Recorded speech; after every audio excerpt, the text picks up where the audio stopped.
Good morning, everyone. This has been a horribly long week, and it would seem that the coming week and the coming days are going to be equally as long.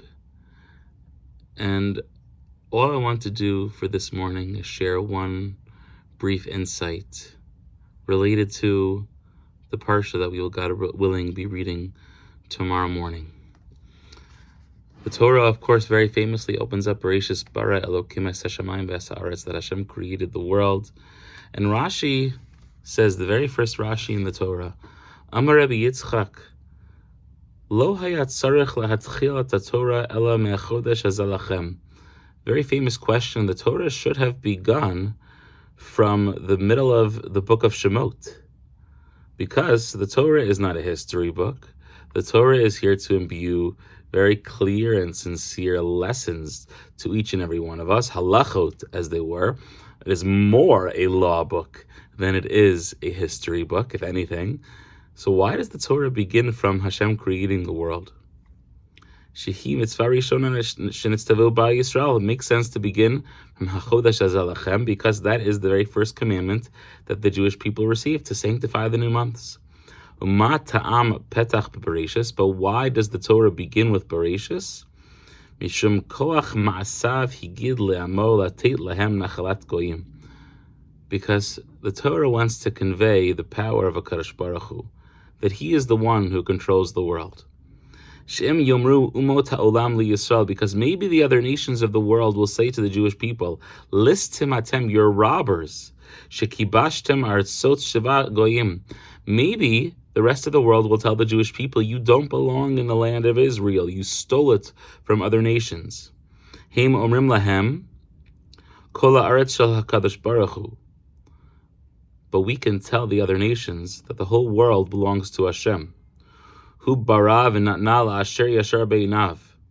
And He gave the world, the whole world, to whoever He wants to give it to.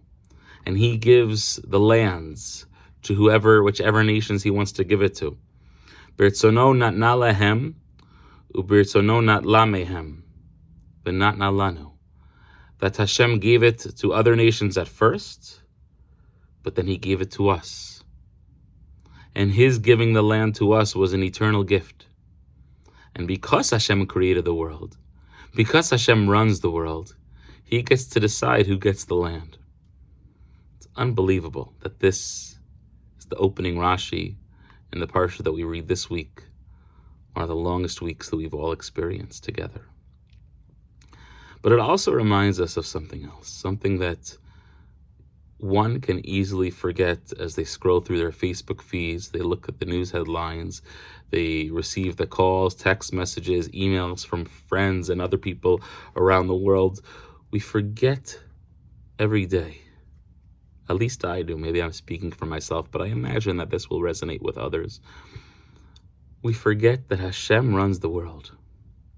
And we don't understand why He does what He does all the time. But we believe this, that He is in control. Not Hamas, not Hezbollah, not some lunatics calling for jihad. God controls the world. He is in charge. He gave us the land of Israel. It is our land forever. He gives us life every single day that we are so blessed to wake up in the morning. And He is in control. And that is an unequivocal fact. Many of us, myself included, have walked around this week with this unbelievable heavy burden on our shoulders. What do we do? How do we move forward? How do we contemplate anything that's going on? I don't have a solid or set answer for you. But when we turn to this first Rashi in the Torah, and we remember that God controls the world, that God's the one who's in charge, we understand that we have one address to turn to when our shoulders feel incapable of carrying the heavy burden that is in front of us. And that is, we turn to Hashem. Hashem should give each and every one of us the strength to recognize that God is in control of the world. And with that control, with that ownership comes an ability that each and every one of us have to turn to him in our desperation and in our times of need. We shouldn't only turn to God in our times of need, but at the very least, we should turn to God when we are feeling the way that we are all feeling. So I encourage everyone to take a moment to close their eyes and to think of their relationship with the Almighty, and to try to contemplate that connection and that strength that exists between us and him, and to say whatever your heart feels. Some of us are not even able to put into words what our heart is feeling, but close your eyes and just allow your thoughts to wander and direct them to the Almighty. I'd like to just also extend an invitation to everyone who is listening to join us this Shabbos in Shul. I know the world that we live in is scary. Baruch Hashem, we have incredible security.